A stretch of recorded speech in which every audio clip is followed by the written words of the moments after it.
CPIM Thrissur ജില്ലാ കമ്മിറ്റിയുടെ അക്കൗണ്ടിലെ പാൻ നമ്പർ കൈകാര്യം ചെയ്തതിൽ തങ്ങൾക്ക് പിഴവ് സംഭവിച്ചതായി ബാങ്ക് ഓഫ് ഇന്ത്യ. ജില്ലാ കമ്മിറ്റിക്ക് നൽകിയ മറുപടി കത്തിലാണ് ബാങ്ക് ഓഫ് ഇന്ത്യ അധികൃതർ ഇക്കാര്യം വ്യക്തമാക്കിയിട്ടുള്ളത്. കത്തിന്റെ പകർപ്പ് കൈരളി ന്യൂസിന് ലഭിച്ചു. ബാങ്ക് ഓഫ് ഇന്ത്യ തൃശൂർ ശാഖയിൽ CPIMന്റെ പാൻ കാർഡ് നമ്പർ രേഖപ്പെടുത്തിയതിൽ വന്ന പിഴവും ജില്ലാ കമ്മിറ്റിയുടെ അക്കൗണ്ട് മരവിപ്പിക്കാൻ ആദായ നികുതി വകുപ്പ് നേരത്തെ കാരണമായി കണ്ടെത്തിയിരുന്നു. ഇതുമായി ബന്ധപ്പെട്ട് ജില്ലാ സെക്രട്ടറി MM വർഗീസ് ബാങ്ക് ചെയർമാന് ഏപ്രിൽ 11-ന് കത്ത് നൽകി. ഈ കത്തിന് ഏപ്രിൽ 18-ന് നൽകിയ മറുപടി കത്തിലാണ് ബാങ്കിന്റെ ക്ഷമാപണം. പാൻ നമ്പർ കമ്പ്യൂട്ടറിൽ ചേർത്തപ്പോൾ സംഭവിച്ച ടൈപ്പോഗ്രാഫിക്കൽ എററാണെന്ന് ബാങ്ക് ഓഫ് ഇന്ത്യ നൽകിയ കത്തിൽ വ്യക്തമാക്കിയിട്ടുണ്ട്. 3 പതിറ്റാണ്ടായി ബാങ്ക് ഓഫ് ഇന്ത്യയിലുള്ള ജില്ലാ കമ്മിറ്റിയുടെ അക്കൗണ്ടിനെ കുറിച്ച് ചില മാധ്യമങ്ങളിൽ വന്ന വാർത്തകളും കേന്ദ്ര ഏജൻസികളുടെ പ്രചാരണങ്ങളും തെറ്റാണെന്ന് തെളിയിക്കുന്നതാണ് കത്ത്.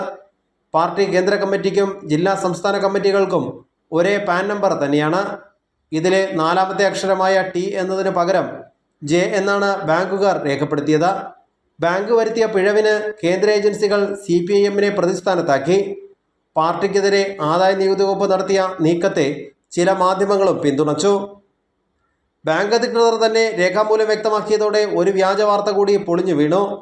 ആദായ നികുതി വകുപ്പ് നിർദ്ദേശിച്ചതനുസരിച്ചാണ് പിൻവലിച്ച തുക തിരികെ ബാങ്കിലേക്ക് കൊണ്ടുപോയത് എന്ന് ജില്ലാ സെക്രട്ടറി MM വർഗീസ് തന്നെ കഴിഞ്ഞ ദിവസം വ്യക്തമാക്കുകയും ചെയ്തിരുന്നു.